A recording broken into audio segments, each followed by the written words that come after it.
Très bien, super. Je vous souhaite une bonne journée à tous, enfin une bonne après-midi. Merci beaucoup.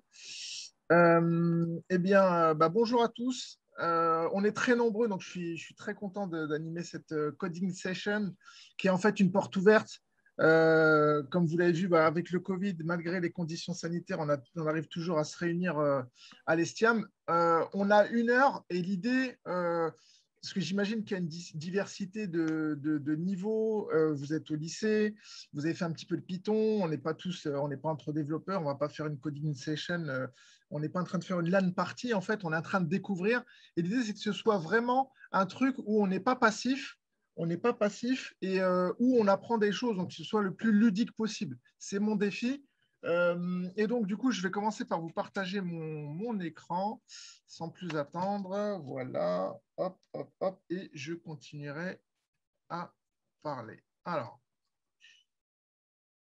nous voici là. Normalement, vous voyez mon écran. On va synchroniser aussi. N'hésitez pas sur le forum, la discussion, sur le chat, de m'envoyer 2, 3 petits oui ou non si je vous pose des questions.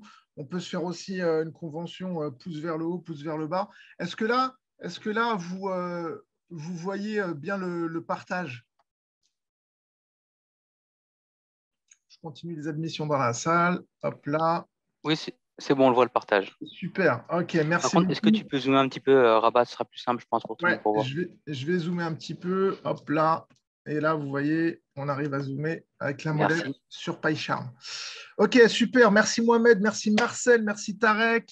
OK, très réactif. Je vois vos petits oui là sur le sur 1 heure, en étant le plus ludique possible, parce que ce soit un cours comme ça, classique, où on défile comme ça des PowerPoint ou des slides, que vous puissiez aussi pratiquer dès les premières minutes. C'est pour ça que je vous ai proposé en fait un dossier dans lequel que vous avez pu télécharger. Je vous ai proposé même de télécharger un IDE, c'est-à-dire qu'un environnement de développement intégré que je suis en train d'utiliser, et je vous ai proposé de télécharger en fait carrément des codes que je vais reproduire avec vous pour vous expliquer plein de choses. Et ces choses-là, c'est quoi? Mon objectif, c'est de vous expliquer un petit peu comment on dessine des interfaces graphiques en Python avec une librairie qui est Pygame, et comment on détecte des événements clavier. Donc, en fait, les bases du gaming, du codage pour faire des jeux. D'accord? Avant ça, on va faire le B.A.B.A., mais vraiment le B.A.B.A. de la programmation. C'est un jeu type devine un nombre que l'ordinateur choisi à votre place. Et en fait, en faisant ce jeu-là, donc on va faire devine coding session. En même temps, je le crée. Voilà, devine underscore coding session. Donc voilà, je pars d'un fichier from scratch. En faisant ce jeu-là, on va découvrir la syntaxe. Donc, on fait en fait une espèce de pédagogie inversée. Au lieu de faire un cours et après de dire, bah voilà, on connaît le cours, on va pratiquer, puis c'est comme ça qu'on fait à l'Estiam, c'est qu'on apprend par la pratique. Eh bien, qu'est-ce qu'on fait? On découvre par la pratique et ensuite, en fait, on fait le cours. C'est des concepts pédagogiques de pédagogie inversée où on se retrouve en présentiel pour notamment pratiquer, et comme ça, on va plus vite et puis les savoirs s'ancrent aussi plus efficacement. Donc alors, si vous avez reçu mon dossier, et donc là, je vais démarrer. Si vous avez reçu mon dossier, vous avez vu qu'il y avait un atelier 1 et il y avait un bout de code en Python. On va commencer par ça. Donc là, je partage que PyCharm, donc vous ne voyez pas d'autre chose sur mon écran. Et je vais parler en fait de codage, je vais commenter ce que je fais, d'accord? Alors, vous savez, pour faire des algorithmes, il y a 5 éléments fondamentaux. Là, on voit ma main. C'est comme pour faire une recette de cuisine, il y a 5 ingrédients fondamentaux. Si on veut faire un gâteau, il nous faut de la farine, de l'eau, du sel, du poivre, etc. Eh bien, lorsque on fait des algorithmes, lorsqu'on code, on n'a pas besoin en fait de connaître toute la syntaxe d'un langage absolument. On n'a pas besoin de connaître plein de concepts complexes. On a besoin de connaître 5 choses. Ces 5 choses, c'est comment déclarer une variable et comment jouer avec ce qu'on appelle les structures conditionnelles. Les structures conditionnelles, c'est tout ce qui va être les conditions avec des si et des si alors. Ça va être aussi savoir gérer la répétition de code, c'est ce qu'on appelle les boucles. Les boucles, c'est en fait tant que une condition est vraie, donc on va exécuter une action. Voilà. Donc les variables, les conditions, les boucles, d'accord? On a besoin ensuite des structures de données. Les structures de données, c'est des listes, des tableaux, etc. En terminale, vous avez peut-être vu les matrices, vous avez peut-être vu des choses comme ça. On appelle ça des structures de données. Et en fait, avec ces quelques petits trucs, eh bien, on peut commencer à coder. Donc là, l'idée sur l'atelier 1 qui va durer 20 minutes, c'est de faire ce jeu-là, devine le nombre. Alors, on va rentrer dans le vif du sujet pour faire deviner un nombre. Imaginez que vous jouez avec un ami. Donc, il devine un nombre dans sa tête. Enfin, il fixe un nombre dans sa tête et vous le devinez. Et lui, il va vous dire, bah non, c'est plus, c'est moins, c'est plus, c'est moins. Là, sauf que vous allez jouer contre l'ordinateur. Donc, on a besoin, de faire choisir à l'ordinateur un nombre.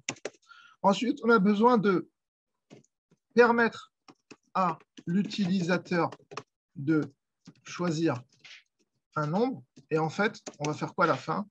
On va comparer. Ah bah c'est parti. Alors, du coup, on va découvrir la syntaxe. Vous savez que sur Python, quand vous installez Python, vous avez dû le faire avant de venir, il ne va pas tout installer. Il ne connaît pas toutes les fonctions mathématiques, il ne sait pas calculer une racine. On est obligé de faire appel à des librairies. Donc, la première chose que vous pouvez faire si vous suivez en parallèle, c'est commencer par importer un module. Une fois qu'on a importé le module, on peut commencer à utiliser les fonctions du module. C'est comme ça que ça se passe en Python. Alors, la manière d'importer, il y en a plusieurs. On va faire from math import étoile. C'est une syntaxe qui permet de dire, ben voilà, je vais importer le maximum de choses. Ensuite, lorsque vous avez installé Python, vous êtes allé sur python.org, vous avez installé Python. Ben, Python, il a plein de fonctions, il a la syntaxe Python, mais il n'a pas non plus les fonctions pour choisir ou générer un nombre aléatoirement. Donc, on va aussi le choisir. Donc, on va faire from random import. On peut faire import étoile pour prendre le maximum de fonctions. Et moi, je vais, pour différencier un petit peu de ce que j'ai fait, je vais faire import rand int. OK, très bien, super. Alors maintenant que j'ai rand int, regardez comment ça s'utilise. En fait, rand int, c'est une fonction qui nous permet de générer un nombre entre A et B. Sauf que A et B, c'est vous qui choisissez. Donc, du coup, moi, ce que je voudrais, c'est que mon jeu, c'est qu'il me fasse deviner un nombre entre 1 et 100. Bah, donc, du coup, c'est parti. Donc, entre 1 et 100, au lieu de mettre A et B, je vais mettre 1 et 100. C'est parti. Donc là, j'ai 1 et 100. Voilà. Et donc, ce truc-là, bah, il faut que je le mette dans une variable. Donc, je déclare une variable. Alors, je déclare une variable. La variable, je vais l'appeler, comment je pourrais l'appeler? Je vais l'appeler val_ordi. C'est la valeur choisie par l'ordi. J'ouvre une petite parenthèse pour un petit point culturel sur l'informatique. Vous savez, on peut ranger les langages en deux catégories de langages. Il y a les langages qu'on appelle interprétés, à typage dynamique, je vais vous expliquer ce que c'est, et les langages compilés. Pourquoi je vous explique ça? Parce que, en fait, là, vous voyez, là, je déclare une variable qui s'appelle valOrdi. valOrdi, c'est un mot, en fait. On ne sait pas encore ce qu'on va mettre dedans. valOrdi, il ne sait pas ce qu'il va recevoir. Et ça, pour les langages compilés, c'est très gênant. C'est-à-dire qu'on est souvent obligé de déclarer ce qu'on appelle le type de la variable. Vous savez, vous faites la différence entre un nombre et puis un mot. Un nombre, c'est un nombre, ça se manipule, on l'additionne, on peut le soustraire, on peut le multiplier. Et puis, une chaîne de caractères, une phrase, un mot, bah, c'est autre chose en fait. Quand on manipule ça dans un programme, eh bien, il faut dire, bah, tiens, là, je vais utiliser un nombre. Donc, je vais utiliser un type pour le déclarer. Eh bien, en Python, c'est une super nouvelle, c'est qu'on n'a pas besoin de faire ça. Et on dit que le type, il est deviné au moment du programme. C'est pour ça qu'on dit qu'il est deviné dynamiquement. Dynamiquement, c'est-à-dire pendant que ça s'exécute. Je n'ai pas besoin de le préciser avant. Et c'est pour ça qu'on qualifie Python d'un langage à typage dynamique. Et donc là, je n'ai pas besoin de préciser que ça va être un entier. Donc, je n'ai pas besoin de faire ça int qui veut dire integer et qui s'utilise en C, en C++, en Java, en Swift. Je n'ai pas besoin de le faire. Donc en Python, je n'ai pas besoin, première chose à savoir, je n'ai pas besoin de déclarer le type des variables parce que le typage est dynamique. Fin de parenthèse, on continue. C'est bon, l'ordinateur a choisi son nombre. Allez, c'est parti. Maintenant, le nombre que vous allez choisir, je vais l'appeler nombre choisi et je vais le mettre à 0. Et puis c'est tout. Alors maintenant, je vais vous coder le truc. C'est ce que vous pourrez récupérer avec ce que je vous ai fourni. Je vais faire, donc, tant que le nombre choisi est différent, en fait, tant que le nombre choisi est différent de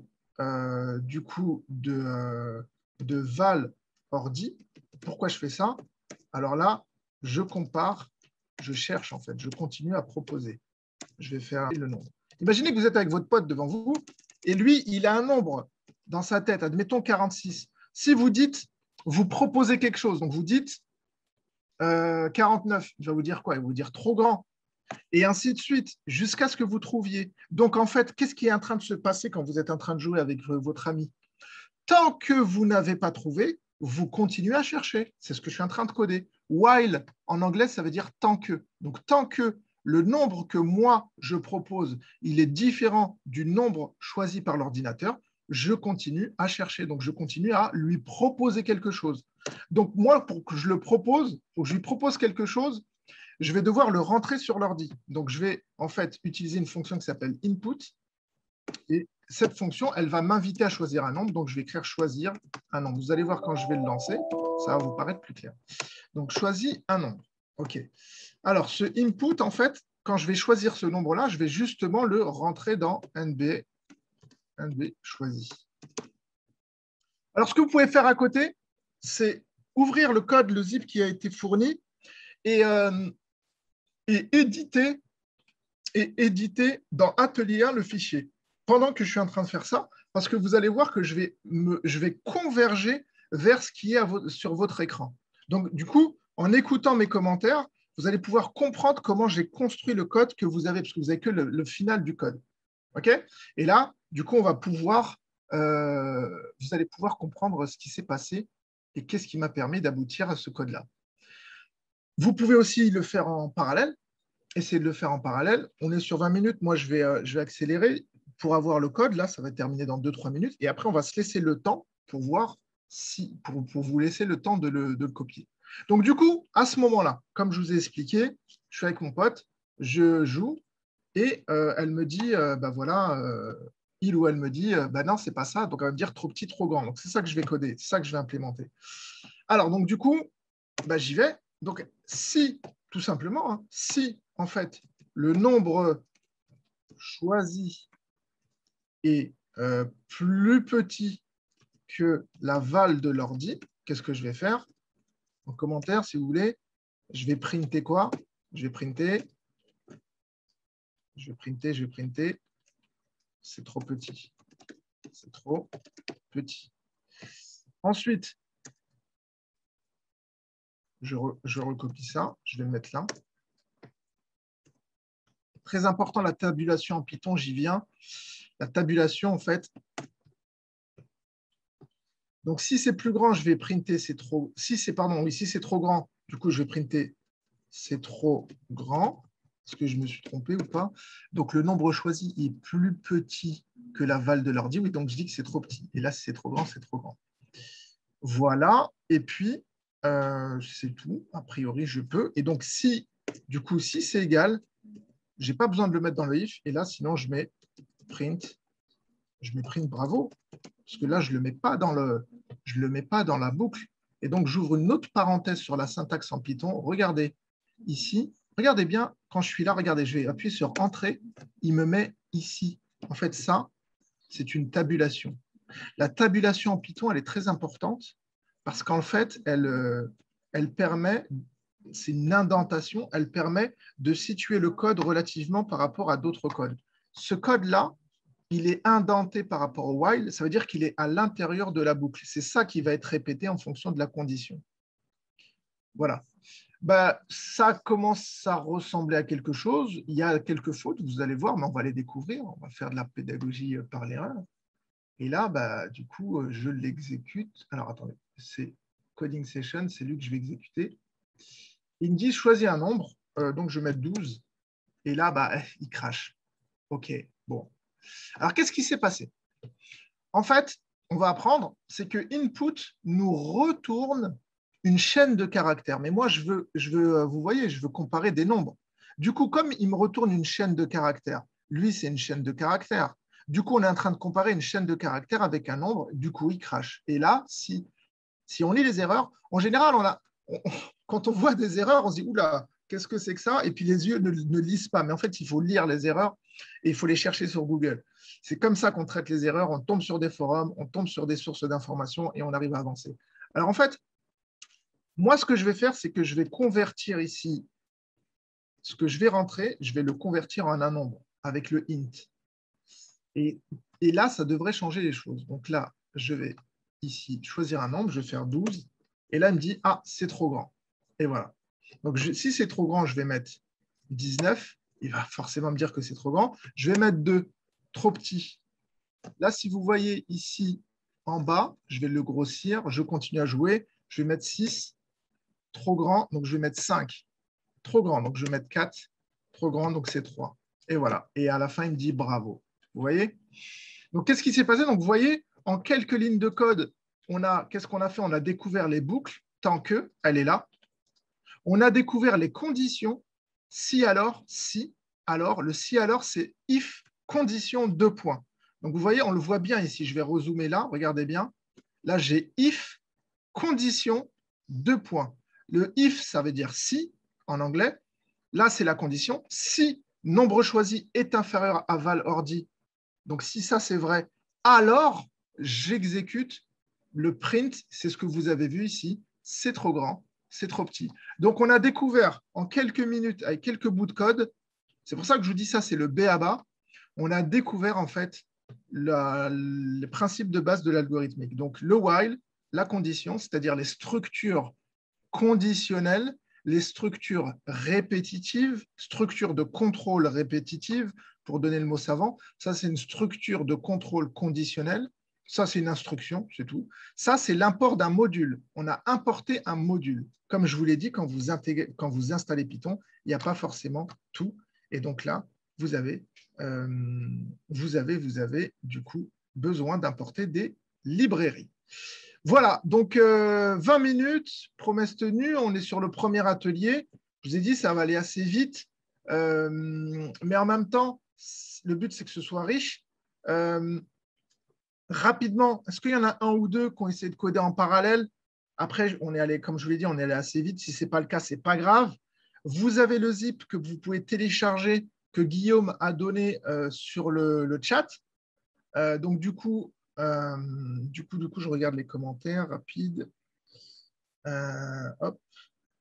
Donc, du coup, il y a le code. Et vous pouvez, si vous ne codez pas, ce que vous faites, s'il vous plaît, c'est que vous ouvrez le fichier et vous l'éditez. Vous le mettez avec un éditeur, un Notepad++. Vous l'éditez avec un éditeur pour regarder comment je consolide le code. Ça vous va? Je continue? On est bon? Faites-moi un petit yes, un petit ping pour voir qu'on est bien synchro sur le chat. Yes, yes, OK. Merci Baptiste, Agile, merci. Amine, c'est clair. Amine me dit c'est clair. Fatih, merci. Hassan, OK. C'est bon, on continue. Merci Shadrach. C'est bon, OK. Donc, vous voyez, en 20 minutes, on arrive à faire un truc sympa.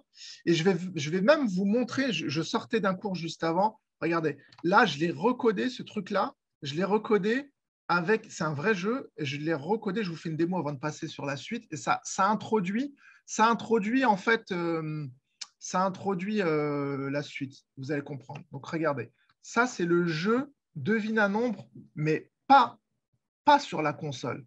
Ce que vous avez remarqué tout à l'heure, c'est que le jeu se faisait sur la console, c'est-à-dire ici, c'est ça la console.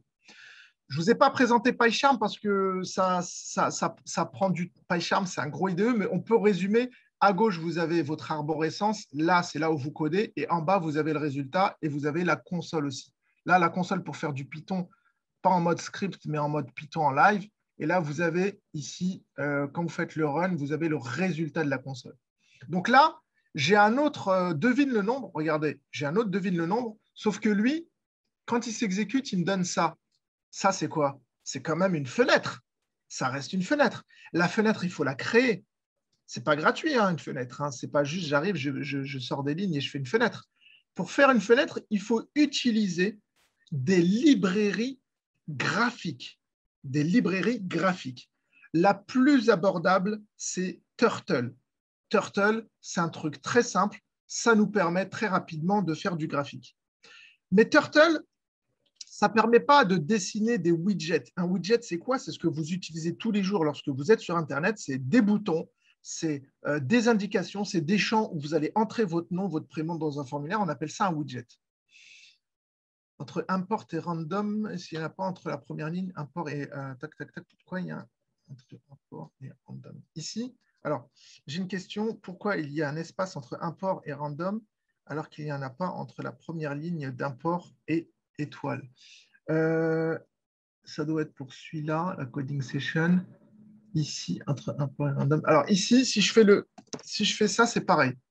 Et entre import et random, effectivement, il faut un espace. Sinon, ça fait un seul mot-clé. C'est pas bon. D'accord? Alors, OK. Yann, n'hésite pas, hein, si tu as une autre question, je continue. Donc, du coup, là, je suis en train de parler d'interface graphique. Quand on code, c'est passionnant. L'interface graphique, c'est magnifique. C'est que lorsque vous créez une fenêtre, eh bien, vous êtes en train de réfléchir à comment vous allez agencer l'interface. Et puis, les interfaces, c'est quelque chose de minutieux. Donc, on doit pouvoir satisfaire toutes les tailles d'écran. Il faut que ce soit responsive. Là, je parle pour les applications plutôt bureau, les applicatifs, donc vraiment les fenêtres. Mais les notions sont les mêmes en développement web. Lorsque vous développez, il faut que ce soit responsive. Donc, quand vous placez des boutons, des champs texte, etc., il faut que ce soit fait et que ce soit compatible avec toutes les tailles. Donc là, vous avez le jeu devine un nombre. Et là, vous avez du coup le jeu que j'ai fait, mais dans la fenêtre. Donc là, je vais taper. Donc là, je tapais 12. Je clique sur vérifier. Il me dit le nombre saisi est trop petit. OK. Je ne peux pas zoomer parce que du coup, le scroll ne marche pas sur ma fenêtre. Évidemment, la fenêtre, elle a une taille de police. Je vais taper 58, je vais taper sur vérifier, c'est toujours trop petit. Si je tape 85, vérifier, il me dit c'est trop grand. Si je réinitialise, voilà, c'est fini, c'est parti. Donc tout ça, je l'ai codé en fait. Voilà. Donc du coup, cet exemple-là me permet de faire une transition qui est la suivante. C'est qu'en fait, à partir du moment où on veut faire du gaming, on va utiliser des librairies, et il n'y en a pas 36. Il y a TKinter et Pygame qui sont les plus utilisés. Donc TKinter, ça s'utilise comme ça. Là, vous allez faire un import TKinter et Pygame avec un i pas un y, et Pygame, c'est import Pygame. Voilà. Alors, on va voir maintenant comment les utiliser. On va passer à l'atelier 2. Et là, vous allez voir, c'est passionnant. Mais je vais vous donner un exercice dans le dernier quart d'heure, vous allez voir. Alors, si je vais dans l'atelier 2 maintenant, je vais aller dans l'atelier 2, bim, hop. Je vous ai en fait initié à ce qu'on appelle la boucle d'événements. Vous allez voir, je vais m'expliquer. Il y a deux fichiers. Il y a boucle d'événements et boucle d'événements 2. Alors, dans boucle d'événements, c'est pas important que je vous le recode. C'est pas ça le plus important. Dans boucle d'événements, vous allez voir, je prends le fichier. Alors, ce qu'on va faire, c'est que moi, je vais l'ouvrir avec un autre logiciel parce que j'ai des références. J'ai des références projets, vous allez voir. Et donc là,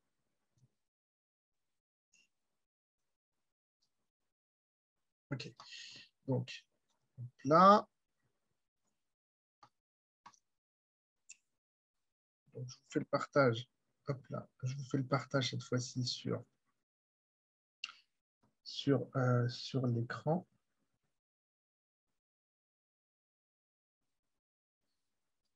Hop.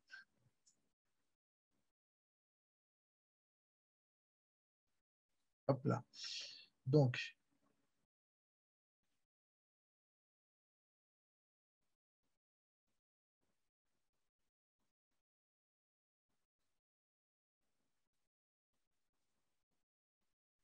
alors,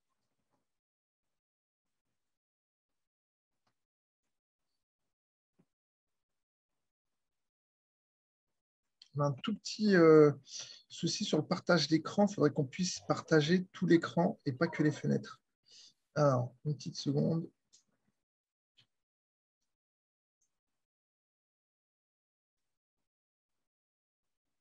C'est juste une petite option Zoom qui est bien dommage. Là, le partage fonctionne très bien, mais là, on ne voit pas le partage d'écran.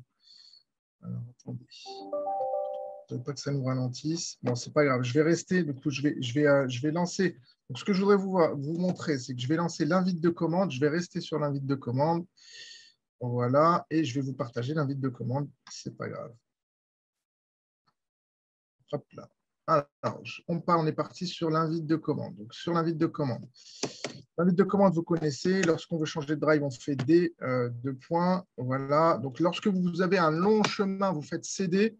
Vous ne vous embêtez pas et vous allez chercher votre dossier qui vous intéresse.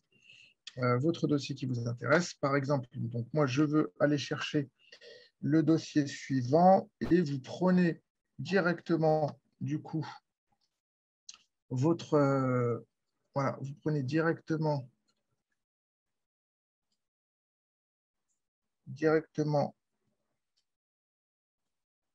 votre dossier et vous faites entrer. Donc, si je fais Python boucle d'événements, je vais avoir une fenêtre qui se lance. Cette fenêtre, vous ne la voyez pas puisqu'on n'est pas en partage d'écran, on est en partage de fenêtre. Et là, vous allez avoir, regardez bien, vous allez avoir cette fenêtre-là qui vient de se lancer. Donc là, je suis repassé sur un autre partage et vous avez une fenêtre. Donc, ce qui est très intéressant, c'est que cette fenêtre-là, eh bien, elle est toute noire. Et ici, vous avez marqué une fenêtre. Maintenant, si on revient dans le code, vous avez, regardez bien, l'import Pygame.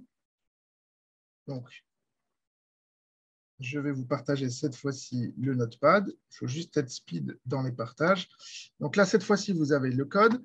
Donc là, vous allez avoir, regardez, l'import Pygame, un Pygame init, et vous avez de la syntaxe qui est propre en fait aux outils que vous utilisez. Et ça, c'est important. C'est bien de connaître la syntaxe de base, for, if, while, tout ça, c'est la syntaxe que vous devez connaître. Mais vous allez découvrir d'autres fonctions, d'autres syntaxes qui est disponible quand vous utilisez une autre bibliothèque. Et donc, du coup, j'utilise Pygame. Et ce qu'il faut savoir, c'est que Pygame, avant de l'utiliser, il faut l'initialiser. Ça, vous ne pouvez peut-être pas le savoir la première fois que vous allez utiliser Pygame. La première chose que je fais quand je crée un jeu, la première chose que je fais, c'est quoi? C'est que je commence à créer une fenêtre. Après, dans la fenêtre, je vais commencer à mettre les widgets dont je vous ai parlé. Et bien donc, du coup, là, je vais utiliser mon Pygame, qui me sert, c'est l'objet, c'est l'instance de la fenêtre. Et je vais commencer à lui donner un titre et à lui donner une taille. Vous voyez? Et là, c'est là où les choses intéressantes commencent. Donc là, je vous explique en fait la notion de boucle d'événements. Parce que là, on est dans un fichier qui s'appelle boucle d'événements. Ici, vous avez un while continuer et continuer vos trous.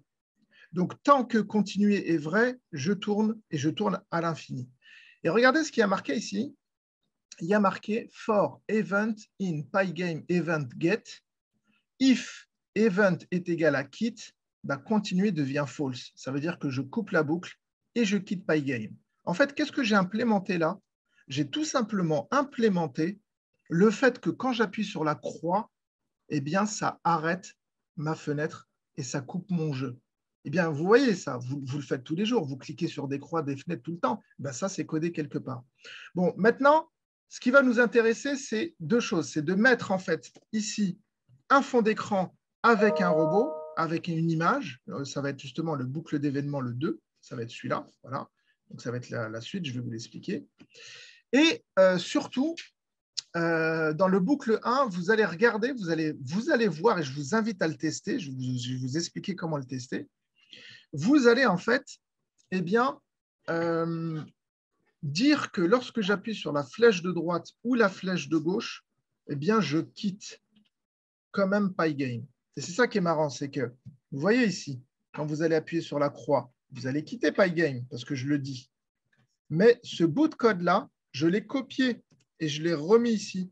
Donc, en cliquant sur la flèche de droite ou la flèche de gauche, vous allez avoir le même effet que sur la croix. C'est parti, on teste. Alors, du coup, je lance, je reviens sur mon partage d'écran, je reviens sur ma fenêtre et je vous invite à le tester. Donc, du coup, la fenêtre est là. Donc là, vous voyez ma fenêtre. Donc, vous voyez, la croix, elle est là. Attention, je clique sur la croix, bim, elle disparaît.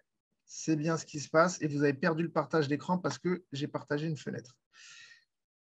On est embêté par le partage. Je n'ai pas le partage d'écran. Il ne me propose que les menus fenêtres. Donc, du coup, c'est dommage parce que je suis obligé de prendre une fenêtre. Mais ce n'est pas grave. Ça ne m'empêche pas d'avancer. Et donc, du coup, je vous refais la démo sur… Je vous repartage du coup le code. Il faut juste bien connaître Zoom. Donc là, je vous repartage le code. Alors là, vous pouvez me croire, avec mes mains, je vais cliquer à gauche ou à droite et on va voir si la fenêtre quitte. Donc, c'est parti. Regardez bien. Je vous relance du coup Pygame. Alors, je vous relance. Il faut d'abord que je lance la fenêtre parce qu'il faut que je construise la fenêtre pour pouvoir vous la partager. Donc, du coup, je vous relance Pygame. Allez, on est speed sur le partage. Regardez ça. Bim, bam, j'arrive sur l'invite. Vous êtes sur l'invite. Je vous relance le code. Bim, tac, la fenêtre apparaît. J'arrête le partage. OK, je relance le partage sur la fenêtre. Vous voyez la fenêtre. Allez, je dois faire plein de partages, c'est dommage. Donc, regardez, vous voyez la fenêtre. Et là, regardez, mes mains sont là. Je ne clique pas sur la croix, sinon je triche. Je ne clique pas sur la croix. Je vais cliquer à droite ou à gauche. Je clique à droite et la fenêtre disparaît. Ce qui vient de se passer, c'est une boucle d'événements. Et si on sait faire ça, les gars, si on sait faire ça, on sait tout faire. Justement, qu'est-ce qu'on va faire? Regardez, on va décorer la fenêtre. On va décorer la fenêtre. Donc là, je vais aller ici. Qu'est-ce que je vais faire? Ben là, j'ai robot. Voilà. Regardez bien, j'ai ici une image qui s'appelle robot. Non, vous ne pouvez pas la voir parce que vous n'êtes pas sur le bon partage. Voilà. Donc là, regardez bien, j'ai une fenêtre, j'ai ça qui s'appelle robot. J'ai une image normalement quelque part qui n'est pas là, qui s'appelle différemment. Alors, elle est où? Elle doit être là. Alors, on va tester et on va lancer le boucle d'événements 2. Et voilà. Voilà. Donc maintenant, regardez ce que j'ai fait. J'arrête le partage et je vous lance sur le deuxième code. Donc, je reviens ici. Regardez ce que j'ai fait ici. Le deuxième code, c'est le même que tout à l'heure, sauf que, regardez ce que je fais. Donc, regardez, import Pygame, Pygame init, il n'y a pas de souci. Pygame avec le titre le titre de la fenêtre. Donc là, on l'appelait une fenêtre. On va l'appeler notre jeu. Tiens, on va le changer en live. On va l'appeler notre jeu. OK. Ouais, on va l'appeler Coding Session. Coding Session Estiam. Donc là, j'ai mis 1080 par 800. OK. Et là, regardez ce que je commence à faire. Fond, Pygame surface, écran get size. Donc là, je récupère la taille. Et qu'est-ce que je fais? Je fais un fil avec du RGB. Donc, je mets une couleur, en fait. RGB, c'est une couleur. Pas de souci. Et là, regardez ce que je fais. Robot Pygame, image load. Je fais un image load. Donc, je vais mettre l'image dans le fond. OK, c'est parti. Tout à l'heure, il y avait marqué que display flip. En fait, le display flip qui était là tout à l'heure tout seul, il permet de dessiner le fond. Mais tout le temps, il faut toujours dessiner. Vous voyez, quand vous regardez avec vos yeux autour de vous, bah, les choses existent et vous les voyez grâce à la lumière qui rebondit sur les objets, qui vient sur vos yeux et ça se fait tout le temps. Il y a tout le temps de la lumière. C'est pour ça que vous voyez. Eh bien, pour que l'ordinateur puisse vous montrer des choses, il faut qu'il les redessine tout le temps. C'est comme si c'était forcé de mettre de la lumière dessus. Une espèce de métaphore que j'utilise pour vous dire que le rafraîchissement de la fenêtre, c'est très important. Donc là, du coup, qu'est-ce que j'ai fait? Je redessine tout le temps. Et là, regardez ce que je fais. Ça, ce sont les coordonnées XY du robot. Donc là, je place le robot. Et le XY de tout à l'heure, regardez bien, pardon, le XY de tout à l'heure. Le left-right de tout à l'heure, qui me servait tout à l'heure à quitter la fenêtre, hein, je vous ai fait la démonstration, ben, tout simplement, qu'est-ce qu'on fait avec des flèches du clavier? Là, j'ai juste à côté un gamer qui est en train de jouer, vous ne pouvez pas le voir, mais qui est en train de jouer à Fortnite, n'est-ce pas, hein? Et donc, du coup, qu'est-ce qu'il fait avec son joystick? Je peux prendre ça? Je peux prendre ça? Qu'est-ce qu'il fait avec son joystick? Le joystick, si vous le voyez là, hop là, il sert à diriger les personnages. Et c'est pareil.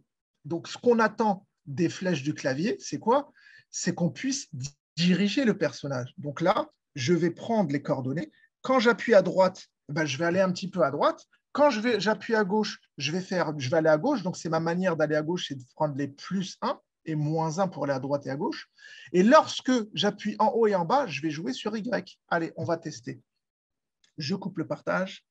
Je vous repartage ici mon invite de commande. Bim, c'est parti. Regardez là ce que je fais. Hop là. Donc là, je vais lancer mon script boucle d'événements 2. Vous ne le voyez pas parce que je ne peux pas partager mon écran. Donc, je coupe le partage. Je vous lance le partage sur la fenêtre. Et là, bim, qu'est-ce que vous voyez? Vous voyez ici.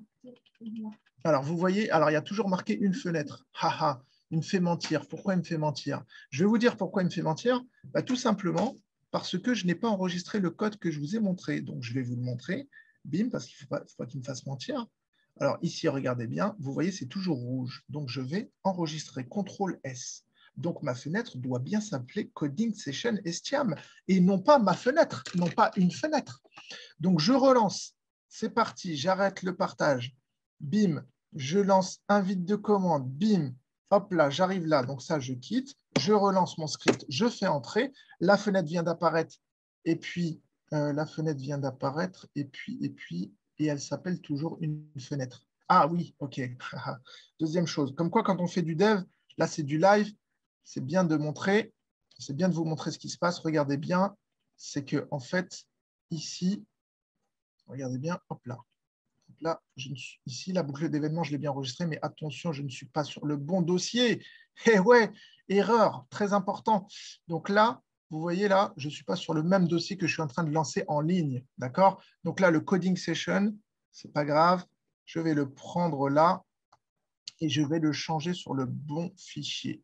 Parce que là, je viens de le lancer et la fenêtre n'est pas la même. Donc là, hop là, d'event, on va l'ouvrir avec Notepad++. Là, ça s'appelle une fenêtre. Je copie, je colle. OK, c'est bon, vous pouvez me faire confiance. C'est bon, le test est bon. Allez, c'est parti. Donc, je reprends l'invite de commande. Hop là, l'invite de commande, je quitte. Donc, je lance boucle des 22. Normalement, c'est le bon. Et bon, ça s'appelle bien Coding Session. Je quitte, je reviens. Et là, bim, vous voyez le jeu. Est-ce que tout le monde le voit bien? C'est OK?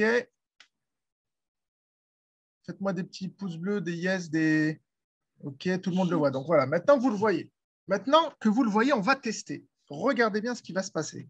Merci Yann, merci Thomas, merci Baptiste. Donc regardez bien, bim, je vais réduire ça. Je vais réduire ça aussi. OK. Donc là, je vais appuyer à droite. J'appuie à gauche, j'appuie en haut, j'appuie en bas. On n'a pas l'impression qu'il manque juste à mettre un monstre, à mettre des boules de feu, à mettre... ça y est, là, on a commencé à faire un jeu. Parce que j'ai un robot. Le robot, c'est quoi finalement? C'est l'image. L'image, je peux la manipuler. Et le fond, c'est mon fond RGB. Alors, le fond RGB, je vais vous le donner en 1000. Hop là, je vais vous le donner en 1000. Alors, c'est vraiment dommage là, qu'on n'ait pas l'option partage d'écran et que de la fenêtre. C'est dommage. Certes, optimiser type vidéo, franchement, c'est dommage. Alors, donc, du coup, contenu de la deuxième caméra, audio de l'ordinateur.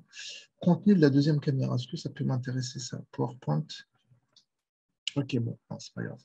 Donc, du coup, là, ce que vous avez vu, je vais vous repartager le code et c'est le code qui va nous intéresser. Le code Notepad++, il est là. Bim, voilà. Donc là, vous voyez que au moment où je lance le robot, au moment où je lance le programme, le robot, il est à un endroit précis. L'endroit précis, il a été précisé là, 450-200. Ce 450-200, il est repris là. Vous pouvez le voir en même temps sur votre code. Et donc, du coup, quand je fais écran blit robot, qu'est-ce que je suis en train de dire? Je suis dans l'écran, tu me mets le robot, ce qui est une image. Blit, ça veut dire que tu le mets à cet endroit, tu le dessines. Et tu le mets à 400-200. Donc, si je change ça, si je mets 50-50, regardez 50, et là, je mets 50. Il ne va pas être au même endroit. Tout à l'heure, quand je vous l'ai montré, il était à un certain endroit. Donc, 50-50, il faut que je lance le bon. Voilà, donc c'est parti. J'arrête le partage. Je fais ça. Je vais aller dans mon invite de commande. Je vais ici. Pour l'étape de l'invite de commande, je la sauterai pour la suite. Je fais ça.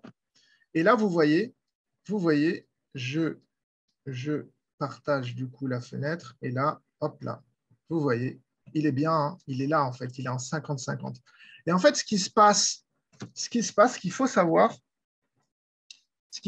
c'est que à ce moment-là, eh bien, vous allez en fait pouvoir en fait tout simplement coder et enregistrer ce que vous voulez dans le jeu. Donc là, le petit exemple que je vais vous donner, il est 44. On a fait l'atelier 2, on a dépassé de 4 minutes, on est dans les temps. Ce que je vais vous demander dans notre dernière chose, c'est l'atelier 3 finalement. Et dans l'atelier 3, vous allez coder. Et puis hop là, je reviens sur l'atelier 3. Et sur l'atelier 3, vous allez avoir du coup des ressources. Vous avez le robot, vous avez le personnage, vous avez l'arrière-plan et vous allez en fait adapter, vous allez changer le robot et vous allez, je vais vous donner l'exo suivant.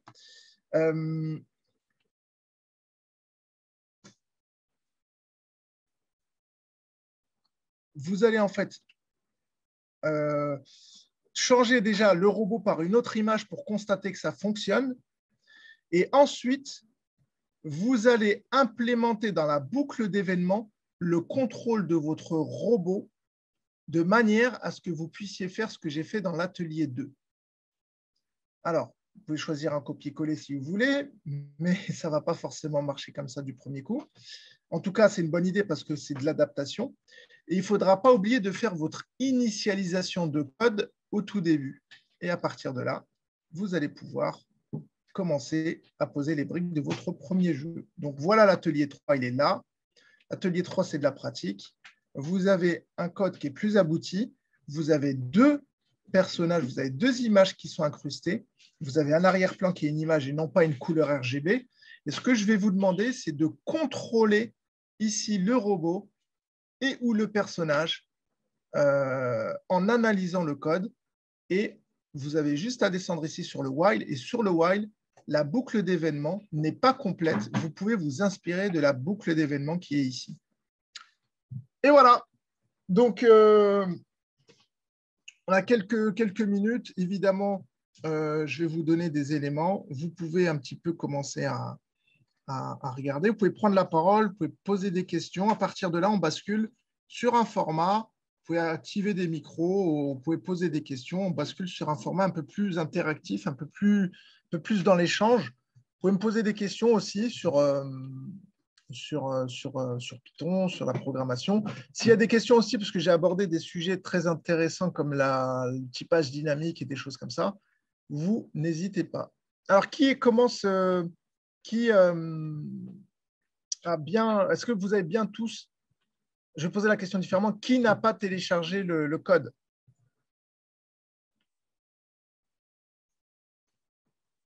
Super, tout le monde l'a téléchargé. Donc, allez sur l'atelier 3 du coup.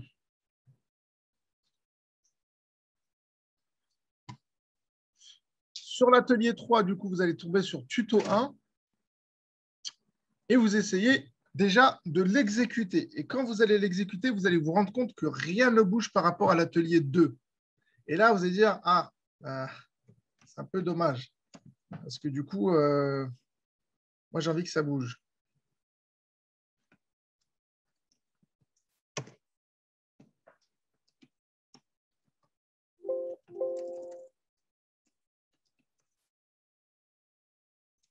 Alors.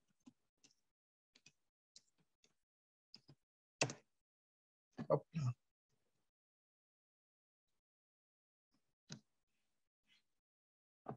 Analysez ce qui se passe.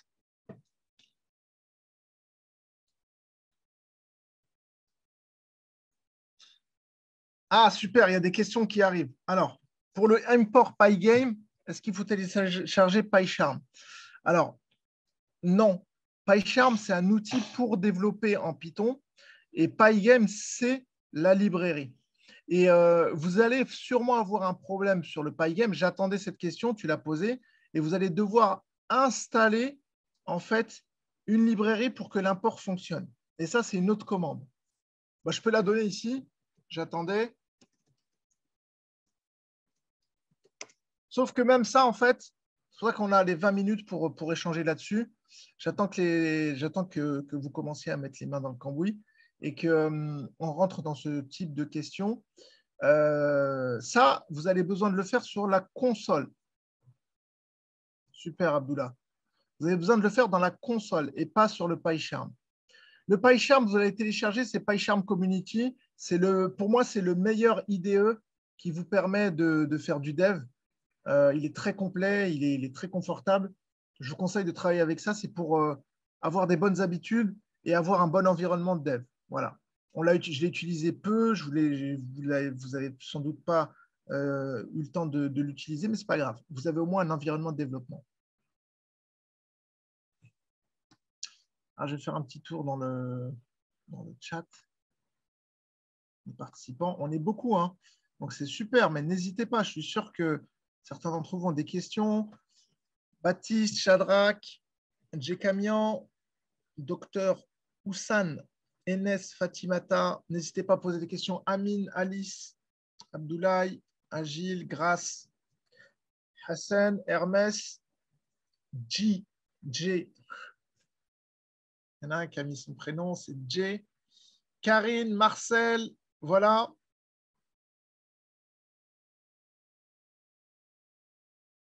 Mettez-moi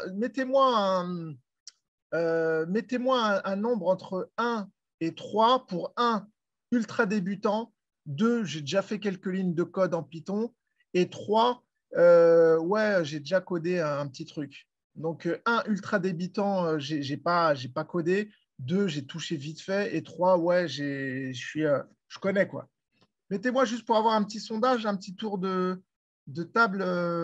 Mettez-moi 1, 2 ou 3, je vais les compter comme ça. Bim, bim, bim, 1, 3. Il y a du 2, il y a du 1, il y a du 1, du 2. Ah, c'est cool ça. D'accord. Bon, Python, d'accord, ok. Donc il y a à peu près, ouais, il y a à peu près 60% de 1, il y a 25% de 2, et le reste, c'est des 3. Ben, c'est cool. Donc, le Python, petite parenthèse, le Python, c'est un langage ultra important qui est rentré dans les manuels scolaires depuis 2017. Pourquoi on a choisi Python? Je vous ai donné la réponse tout à l'heure en quelque sorte parce que Python, c'est un langage simple à typage dynamique. Si on avait mis du C, du C++ ou du Java, en seconde, ça aurait été chaud. Pourquoi? Parce qu'il aurait fallu savoir c'est quoi un compilateur, il faut apprendre à déclarer les variables, il faut gérer toutes les erreurs de compilation. En fait, avant de coder, on est en train de traiter des problèmes qui sont relatifs à l'informatique, donc il faut les comprendre.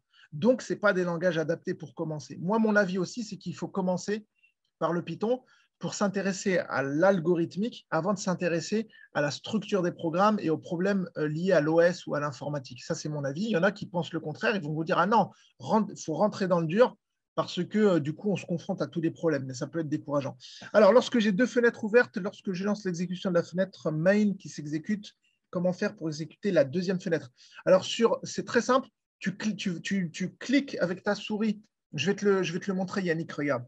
Tu cliques avec ta souris sur le script, tu cliques droit et tu fais run ce script-là. Bon, fais-le et dis-moi si c'est OK. 3. Alors, j'ai une question en dehors de l'atelier. La présentation du programme Estiam se fait après cet atelier ou en dehors, car c'est le mail de retour que j'ai reçu après soumission de mon dossier d'admission. Ouais, Guillaume va répondre à cette question, je pense. Et je reviens sur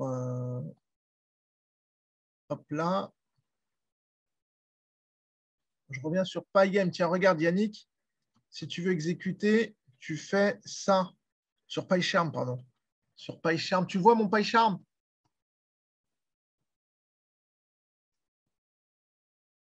Effectivement, comme tu l'as identifié, c'est le…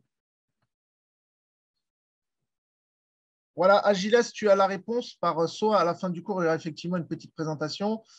Et donc Yannick, effectivement, lorsqu'on a un projet, ici, c'est le main qui s'exécute quand tu appuies sur la flèche. Voilà. Mais toi, tu peux exécuter ici un script. Tu cliques sur le script, tu cliques droit et tu fais Run. Et là, tu auras ce script-là qui va s'exécuter. Voilà, donc pour l'atelier 3, vous avez en fait une correction qu'on peut faire. Ça va être en fait de copier la partie et d'adapter. Il nous reste 6 minutes. Je vais vous laisser le soin de rester avec cette devinette. Vous allez, à moins que certains veulent me partager leur écran, partager le code, on peut discuter sur ce que vous avez produit. Mais l'idée, c'était de faire un atelier pratique avec le maximum de valeur ajoutée en un minimum de temps. Donc, pour récapituler, on a vu avec l'atelier 1 les bases de l'algorithmique. Donc, le while, le if, comment ça s'écrit. N'oubliez pas le 2 points, n'oubliez pas l'indentation. On a vu les imports, importer math, import de random pour pouvoir générer un nombre aléatoire, donc ce n'est pas rien. Ensuite, on a vu aussi le printf, nos modules NimePyGame. OK, donc Yann, j'ouvre une parenthèse pour répondre à Yann. Alors, Yann, si le module NimePyGame n'est pas compris, il faut que tu ouvres un terminal et tu lances la commande suivante. Pip install Pygame. Tu installes Pygame pour que le module, l'import soit reconnu. Donc ensuite, dans l'atelier 2, on a vu les choses très importantes et incontournables pour le gaming, c'est les boucles d'événements. Quand on a fait une boucle d'événements, on peut détecter les interactions utilisateurs, à savoir les touches du clavier. Parce que, comme vous l'avez vu avec le petit gamer qui est à ma droite, parce que c'est en détectant les interactions clavier qu'on peut contrôler un sprite, un lutin, un personnage dans un jeu. Et après, vous avez vu mon personnage, mon robot gauche-droite, en haut, en bas. Qu'est-ce qu'on va faire après? Si j'ai un jeu de plateforme, si je veux sauter, c'est de la cinématique. Lorsque j'appuie sur, je sais pas, espace et qu'il saute, il faut que j'arrive à le faire partir vers le haut et retomber. Je vais le coder. Si je veux que lorsqu'il saute, il arrive sur une plateforme, donc je vais détecter ce qu'on appelle la collision entre le personnage principal et les PNJ, les personnages non joueurs, et je vais implémenter la collision et je vais le maintenir sur la plateforme, etc. etc. Et tout ça, ça se code au fur et à mesure. Voilà, voilà. Yes, Hassan, tu as pris le mic. Je t'écoute. Oui, en fait, j'essaie d'exécuter, mais là, j'ai un souci au niveau du line 9. Au niveau des arrière-plan.png, c'est une image, je pense. Ouais, c'est une image. Oui, cette image, est-ce que ça se trouve au chemin du code, en fait? Alors, si l'image est au même endroit que ton script, tu n'as pas besoin de préciser le chemin. C'est très important parce que le chemin, si moi je te donne le chemin et que on change d'ordinateur, effectivement, le chemin ne va pas être le même. Mais dans tous les ordinateurs, lorsqu'on lance un script ou un exécutable, il sait par défaut, c'est fait comme ça, exécuter les ressources qui sont dans le même dossier que lui. C'est pour ça que dans l'atelier 3, j'ai tout mis à la racine.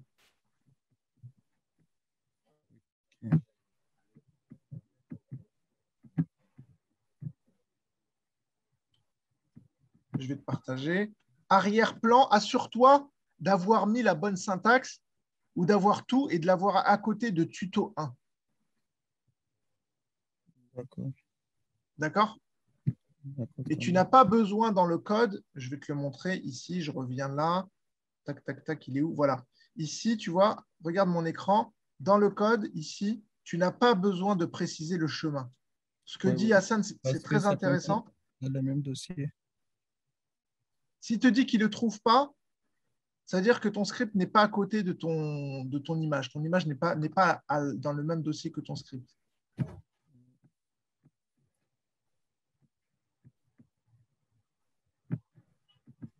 Allez, il nous reste 2 minutes.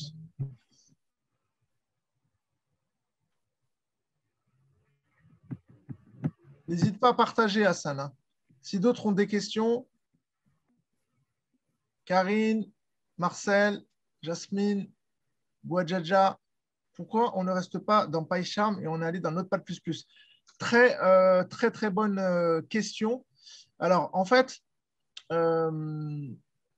les deux sont bien, c'est une question d'habitude. Mon but, ça a été de vous présenter plusieurs outils. L'éditeur Notepad++, il est vraiment intéressant, c'est bien de l'avoir. Lorsque vous êtes sur un outil type PyCharm, normalement, vous n'avez pas besoin de sortir de PyCharm. Vous pouvez tout faire dans PyCharm. Donc, c'est juste lié au cours. Mon but, c'est de vous montrer le maximum d'outils.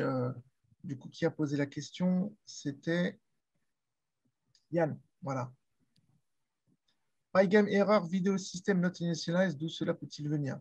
Alors, tiens, erreur Pygame, j'ai cette erreur. Ça, c'est une bonne question. Ça, il faut le googler. Parce que je peux avoir la réponse, mais je peux ne pas avoir la réponse. Ça dépend en fait de ton système d'exploitation. Ça dépend si tu as peut-être un service pack qui n'est pas à jour. Ça peut dépendre de la version de ton Pygame. Donc là, en fait, on rentre dans de la recherche. Et c'est intéressant parce que je peux répondre, je peux te donner des pistes, mais je ne peux pas dire exactement ce que c'est. C'est là où ça devient intéressant. Du coup, je vais aller sur, hop là, je vais aller là. Je vais googler ton truc parce qu'il faut savoir aller chercher, identifier des erreurs. Donc là, hop là, non, c'est pas ça que je voulais faire. Hop là. Voilà. Alors, on va rester sur Google et je vais aller chercher ton erreur. Donc, ton erreur, c'est quoi?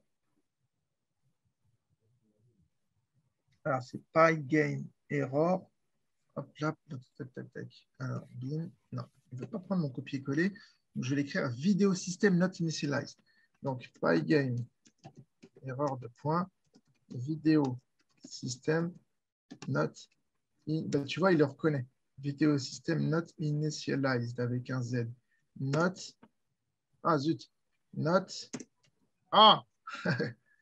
Not initialized. Tu vois, il le reconnaît par complétion. Donc là, quand tu arrives là-dessus, voilà, alors là, je vais t'expliquer, hein, c'est simple. Hein. Clic droit, ouvrir sur un nouvel onglet. Clic droit, ouvrir sur un nouvel onglet. Et clic droit, ouvrir sur un nouvel onglet. Clic droit, tu prends les premiers et tu lis. Donc là, alors, so I get this error when I try to run my Pygame code, nanana, I specify, nanana. Et là, tu vas voir, ah, you haven't called Pygame init. Est-ce que tu as appelé Pygame init? Ça, c'est une piste aussi. Est-ce que tu as appelé Pygame init? Parce que c'est vrai que ah oui, tu n'as pas initialisé le système vidéo. Donc, je pense que tu as oublié le Pygame init. Vérifie et fais-le et dis-nous si c'est bon.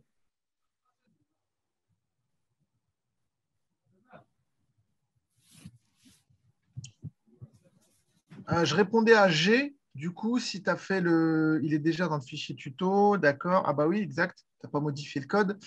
Donc, du coup, next. Screen, alors la taille d'écran.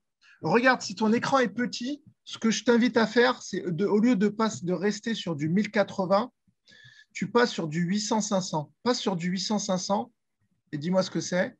Et après, sinon, il faut qu'on cherche. Et on trouve toujours quand on cherche.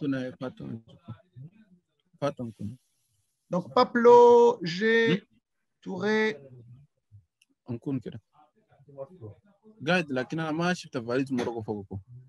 Oui, bien sûr, grâce. On peut utiliser l'éditeur Jupyter Notebook. PyCharm, c'est un choix. Et il y a plein d'outils pour faire du Python. Il y a Jupyter Notebook, il y a PyCharm, il y a Visual Studio. Il y en a un qui l'utilise juste avant. Il y a aussi ne pas utiliser d'IDE, il y a Notepad++. Il y a, il y a EduPython que vous avez peut-être utilisé au lycée. Voilà, donc il y en a plein. On appelle ça des solutions de développement. Donc il y en a plein. Tu peux tout à fait utiliser l'éditeur Jupyter Notebook sans problème. Sans problème, sans problème.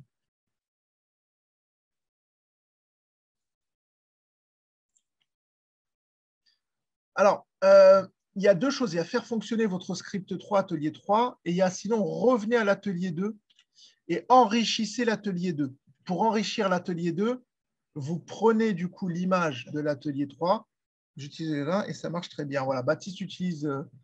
Et donc, vous avez plein de pistes. Donc, l'idée, c'est de vous donner les bases, vous donner un setup pour pouvoir continuer et de vous avoir lancé un petit défi pour pouvoir continuer à coder. Oui, en tout cas, la vidéo est enregistrée grâce. La commande pip, elle servait à quoi? Elle sert à installer un module qui n'est pas présent sur ton ordinateur. Il faut distinguer, Abdullah, le import Pygame et le pip install Pygame. Le import Pygame, il te appelle un module qui est déjà présent sur ton ordinateur. Le pip install Pygame, il installe le Pygame sur ton ordinateur. Tu vois la différence? Oui, en ligne de commande. Tout à fait, Abdullah, en ligne de commande.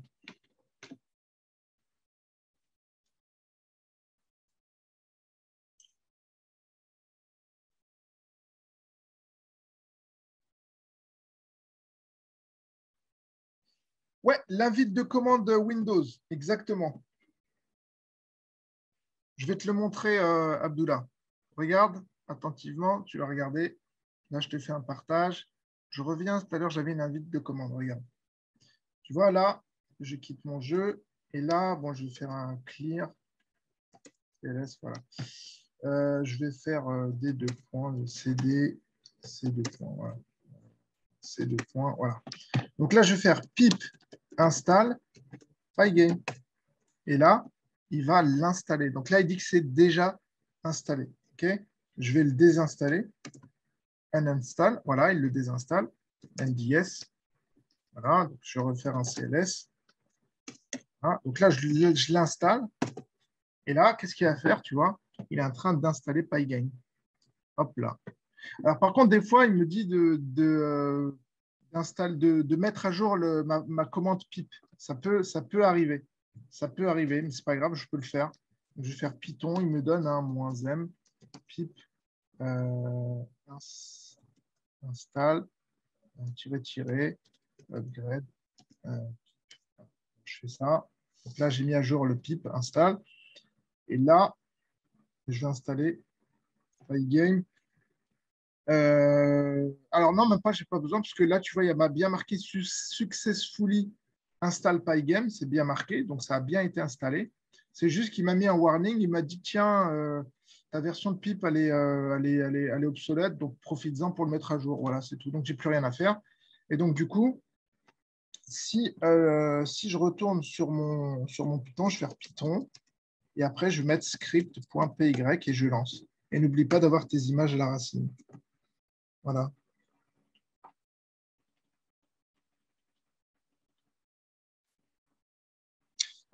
Voilà, voilà.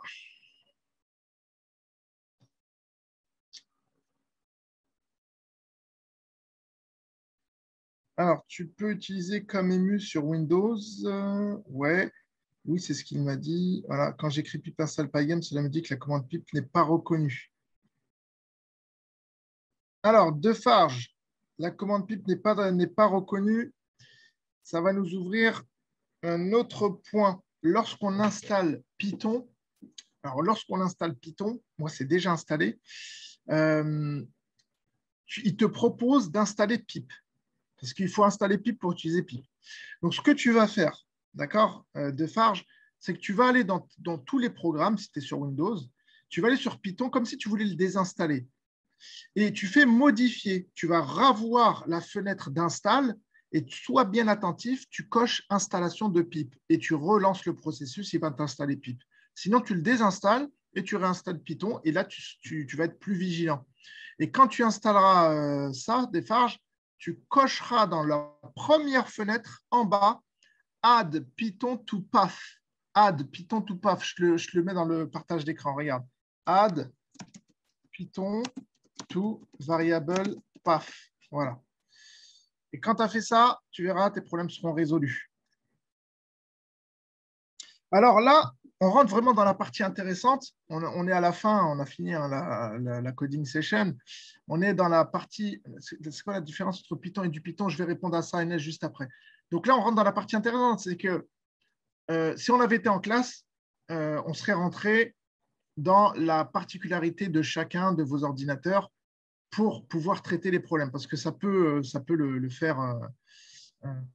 Ça peut, oui, ça peut arriver que ce soit vos ordinateurs votre configuration en fait, qui soit à l'origine de certains bugs. Pas tout le temps, hein, ce n'est pas une généralité. Mais du coup, là, l'idée, on peut traiter cas par cas, hein, ça prendrait du temps, mais ça nous aiderait aussi à comprendre pourquoi tel ou tel problème est arrivé. Alors, il y a deux questions. Donc, c'est quoi la différence entre Python et du Python? Python, c'est l'outil Python, c'est le langage Python, et c'est lui qui va interpréter les scripts Python. Et du Python, c'est un environnement de développement comme PyCharm. Regarde, je te montre un édu Python que j'ai. Hop là, regarde. Donc là, j'ai un édu Python. Ça a été développé par l'Académie de Amiens, tu vois, et dans le but de simplifier Python pour les élèves. Alors, simplifier, comment simplifier? Qu'est-ce que ça veut dire simplifier? Simplifier, c'est-à-dire qu'en fait, il y a certaines fonctions qui sont un peu plus simples. Voilà. Là, voilà. Donc là, tu vois, j'ai un édu Python. Ça ressemble à PyCharm finalement, tu vois. Là, qu'est-ce que j'ai à gauche? Ben, j'ai ma arborescence. Là, j'ai quoi? J'ai mon code pour coder. Et en bas, j'ai ma console. Tu vois. Bon, après, bien sûr, il y a deux choses qu'on peut regarder. Hein. On peut faire du pas à pas, on peut regarder les variables, il y a plein de choses. Donc ça a été développé par l'Académie d'Amiens pour les élèves. Donc là, tu vois, j'ai lancé mon jeu, choisi un nombre. Voilà, hop là. Ça fonctionne. Et voilà, donc j'arrête le partage. La deuxième question, c'est possible de l'installer dans PyCharm aussi. Donc Pygame, tu peux l'installer dans PyCharm, bien sûr. Si tu installes PyCharm, tu peux à partir de PyCharm, voilà, tu peux installer tout le reste.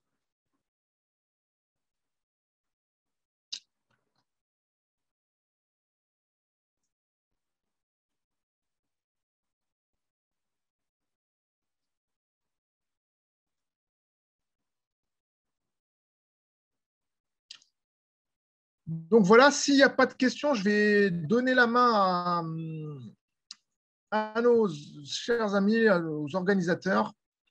Vous allez pouvoir continuer avec une présentation de l'école et en savoir plus sur ce que propose l'ESTIAM. Oui, merci pour la présentation, Rabat. Alors, je ne sais pas si Olivier va pouvoir nous rejoindre. J'ai vu que les étudiants avaient eu beaucoup de questions sur ce que tu as présenté. Peut-être que les étudiants auraient de nouvelles questions. Je ne sais pas si tout le monde connaissait l'école.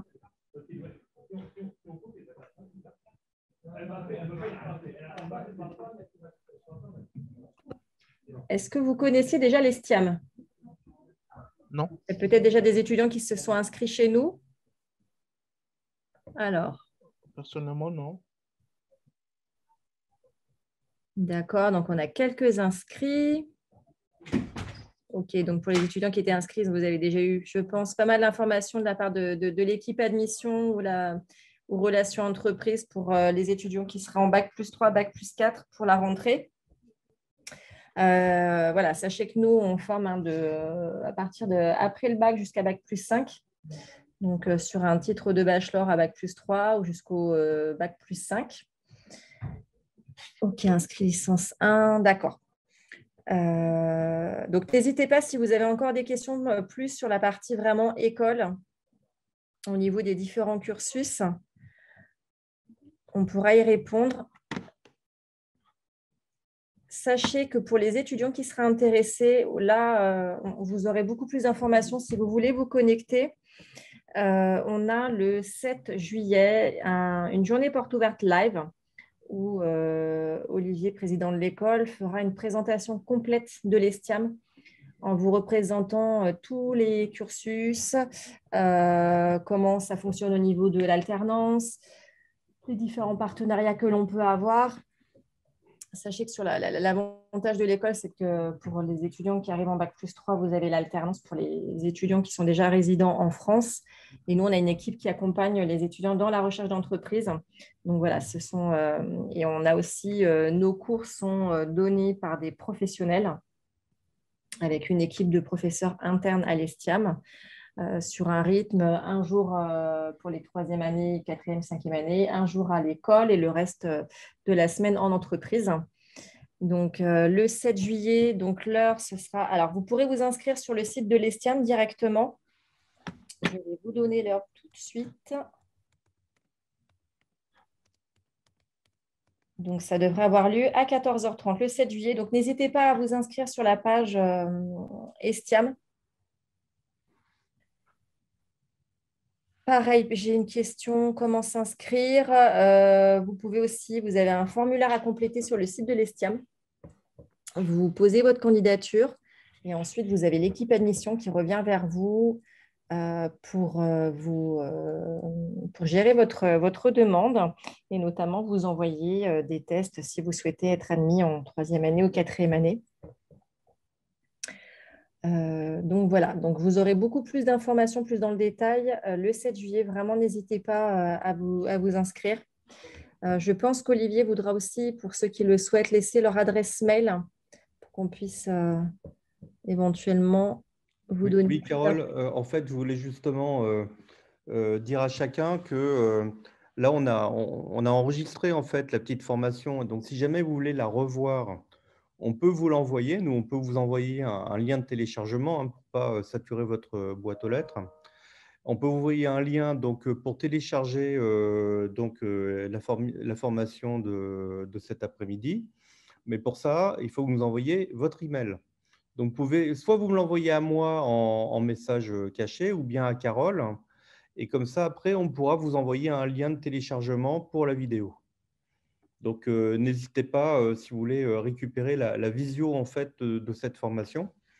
Parce que forcément, il y a des choses sur le coup, ça marche bien. Puis, inévitablement, le lendemain, on ne se rappelle pas tout. Et on est bien content de pouvoir revoir le petit bout de vidéo. Et puis, comme Rabat, c'est quelqu'un qui va devenir une star, je dirais, de la formation, ça aura une vraie valeur, cette formation-là. Moi, je voulais vous remercier tous de votre temps, du temps que vous avez passé avec nous. J'espère que vous avez appris.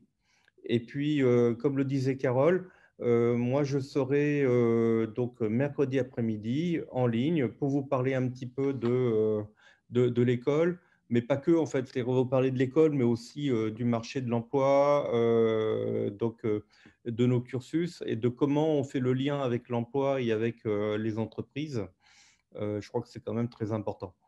Donc, rendez-vous pour ça, donc le 7 juillet à 14h30. C'est très facile pour s'inscrire. C'est comme vous avez fait pour venir aujourd'hui. Vous êtes passé sur le site web, en homepage, vous avez rempli un formulaire. Et vous avez le même formulaire pour la GPO en live du 7 juillet. Donc, vous remplissez votre formulaire et puis on vous enverra le lien Zoom pour pouvoir vous connecter. Sinon, je confirme à Thomas, à Jasmine, à Defarge et à Djekamian que j'ai bien reçu vos mails et donc vous recevrez tout à l'heure vos liens de téléchargement. Voilà, vous pouvez donc soit vous m'écrire à moi et Yannick aussi, voilà, je viens de recevoir. Donc, soit vous m'écrivez directement ou bien vous écrivez à Carole.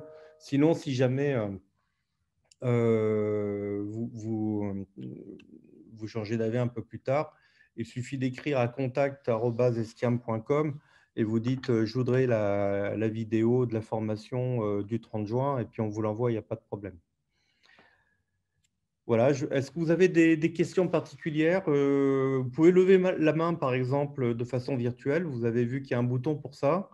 Et sinon, n'hésitez pas à parler. Hein, tous les micros sont fermés quand vous arrivez sur la discussion pour ne pas vous prendre par surprise. Mais si vous voulez parler, vous pouvez déverrouiller votre micro, c'est libre, il n'y a pas de problème. Donc, si vous avez la moindre question sur le cours, sur aussi, je sais pas moi, sur l'alternance, sur les formations en informatique, voilà, vous êtes les bienvenus. J'avais une question. Oui? Est-ce que pour être admis, il faut forcément avoir au préalable un cursus typiquement informatique ou bien il y a d'autres, je sais pas, il y a d'autres. Alors, en fait, ça dépend de la formation que tu vises et puis du niveau de scolaire où tu rentres. Alors, d'abord, par exemple, un étudiant qui rentre en première année, ben, il a juste besoin d'avoir son bac. Et après, nous, on fait comme s'il était à un niveau 0 en informatique, on lui apprend tout. Donc, ça, c'est le premier élément de réponse. Après, d'ailleurs, je crois bien avoir vu passer dans le fil de discussion une demande, je crois que c'est Tarek, qui me parle du MBA Data Solutions Architect. C'est un MBA qui est fait pour des personnes qui ont fait des études dans n'importe quoi, sauf dans l'informatique, et qui ont envie de s'y mettre. Et donc, comme tu vois, il y a moyen de rentrer dans notre école sans avoir fait de l'informatique auparavant. On a un programme pour ça. C'est le MBA Data Solutions, MBA Data. Voilà. On le trouve facilement sur notre site web, dans le menu des programmes. C'est le deuxième menu sur le site web. Voilà. Donc, on peut rentrer chez nous sans avoir fait de l'informatique avant. On a un programme en 2 ans qui vous permet de vous mettre le pied à l'étrier. Donc, Et sinon, la journée porte ouverte, pour répondre à la dernière question que je vois en ligne, elle est en ligne tout à fait. Elle sera sur Zoom comme aujourd'hui. J'ai Exactement une petite pareil. question, s'il vous plaît. Alors oui, Bonsoir. Bonsoir. J'ai été accepté l'année dernière, mais vu la situation de Corona, j'arrive pas à c'était commencer. pas facile, ouais. Oui. Donc, je veux refaire l'inscription cette année. Je suis en Tunisie, mais je suis déjà accepté dans un autre master en France, en génie civil.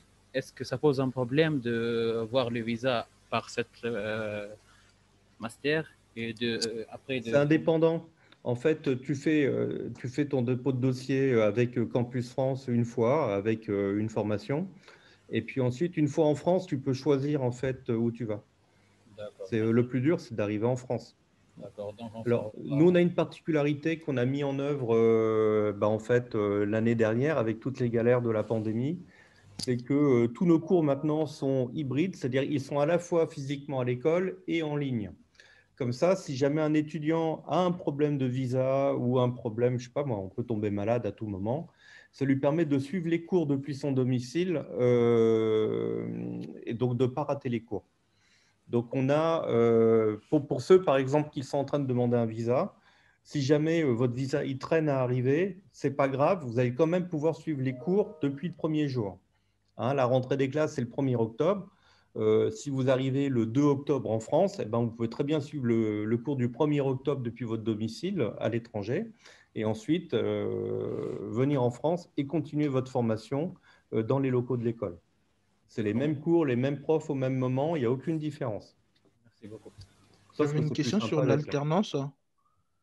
Je ne t'ai pas entendu, excuse-moi. J'avais une question sur l'alternance. Ouais. Je pense que celui qui a un niveau Bac plus 5 sera obligé d'intégrer disons, la 4e année. Hein. C'est ça. Et comment ça se passe au niveau de l'alternance? Au niveau de l'alternance, c'est un contrat de 2 ans. Après, tout dépend des entreprises. Moi, j'ai des étudiants qui préfèrent 2 boîtes, 1 an chacun. Ça dépend de la nature du contrat. Tu as, pour tout le monde, hein, l'alternance en France, il y a 2 types de contrats. Il y a le contrat d'apprentissage et le contrat de professionnalisation. Dans le cadre d'un contrat d'apprentissage, tu es obligé, s'il te reste 2 ans d'études, tu es obligé de faire les 2 années dans la même boîte. Parce que le contrat d'apprentissage, tu dois le signer jusqu'à l'obtention du diplôme.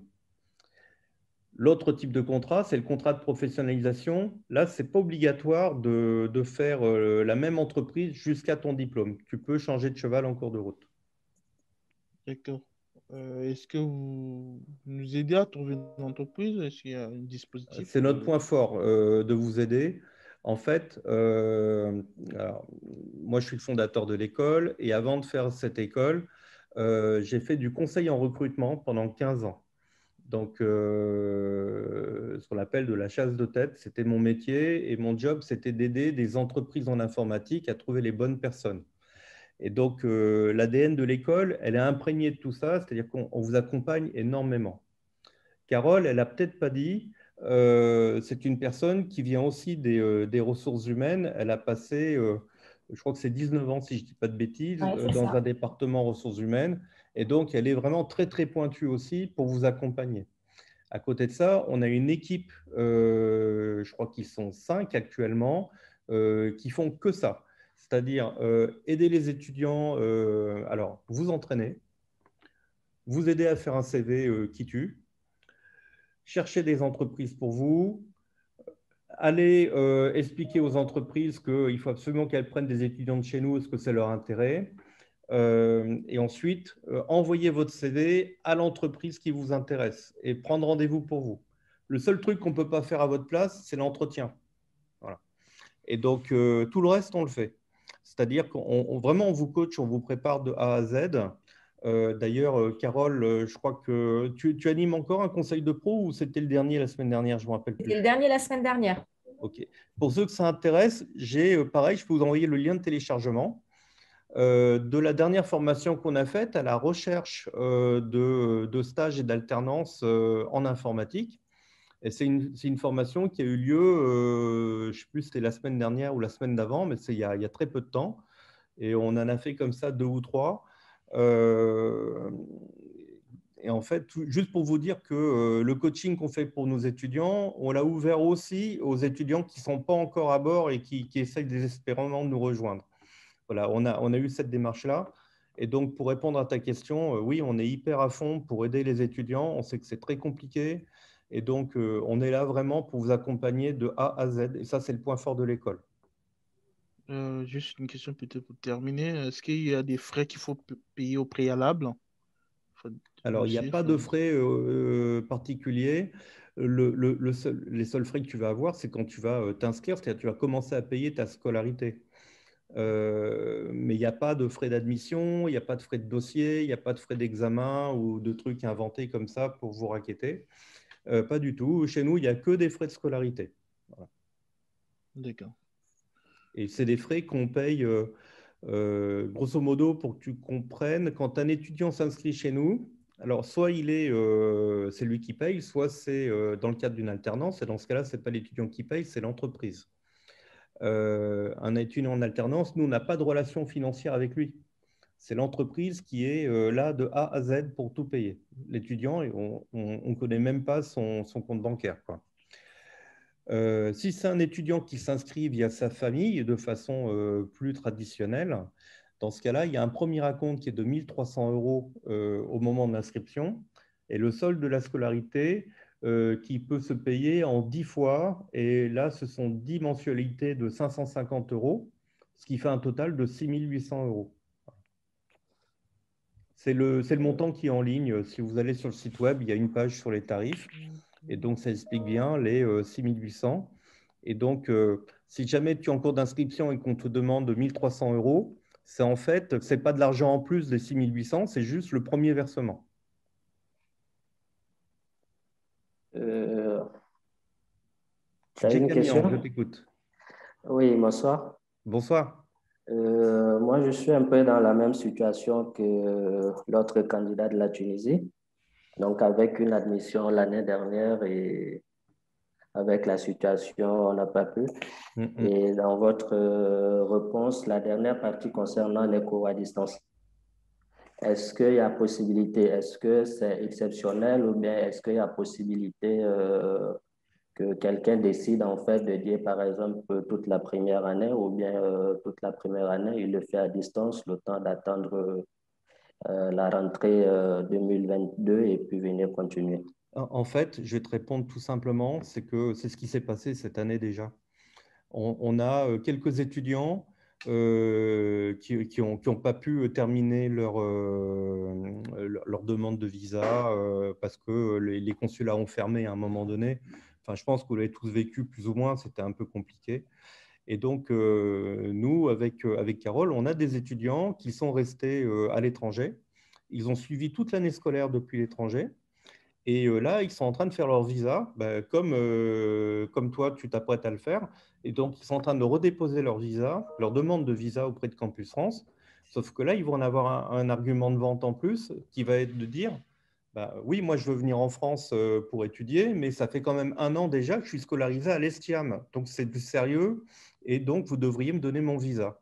Et nous, on leur fait une attestation de scolarité et d'assiduité, comme quoi ils sont présents à tous les cours, ils ont passé les examens, ils étaient là aux évaluations. Et donc, ça renforce énormément leur dossier par rapport au dossier d'un étudiant qui fait son dossier à partir de zéro, parce que ce n'est pas très facile de passer les portes de Campus France. Et par contre, si vous dites que vous êtes déjà depuis 1 an scolarisé à l'école, ça change complètement le dossier. Donc la réponse, c'est oui, et non seulement c'est oui, mais c'est déjà le cas. Voilà. Ok, merci. Donc, je vais vous recontacter pour voir dans quelle mesure possible finaliser. Donc. Avec plaisir. Merci. Voilà, à moins qu'il y ait d'autres questions, il me reste à tous vous remercier vraiment chaleureusement, parce que c'est déjà, je voudrais remercier Rabat pour sa disponibilité enfin, je connais ta qualité, donc je savais que ça serait voilà, que tu étais la bonne personne pour animer cette formation. Parce que vous ne le savez pas tous, mais c'est ce qui est le plus dur comme ça, d'animer une formation en ligne. Parce qu'il faut s'improviser. Pédagogue, ça c'est de base quand on est prof, mais il faut vraiment animer, quoi. C'est pas facile. Et là, je voulais vous remercier tous parce que vous avez pas mal pris la parole, ça aide pas mal. Et on a tous besoin d'avoir du répondant quand on fait des formations. Et puis, même pour tout le monde, c'est quand même plus agréable, c'est plus vivant. Donc, encore merci. Et donc, je vous souhaite à tous une très, très bonne fin d'après-midi. Et donc, pour tous ceux qui m'ont envoyé leurs coordonnées, vous aurez… alors, le temps que ça compile, hein, ça prend un peu de temps. Donc, je pense que soit ce soir, soit demain matin très tôt, je vous envoie le lien de téléchargement. Merci à tous et à très bientôt à l'école, j'espère. Merci. Merci à tous. Bonne soirée. Au revoir. Au revoir.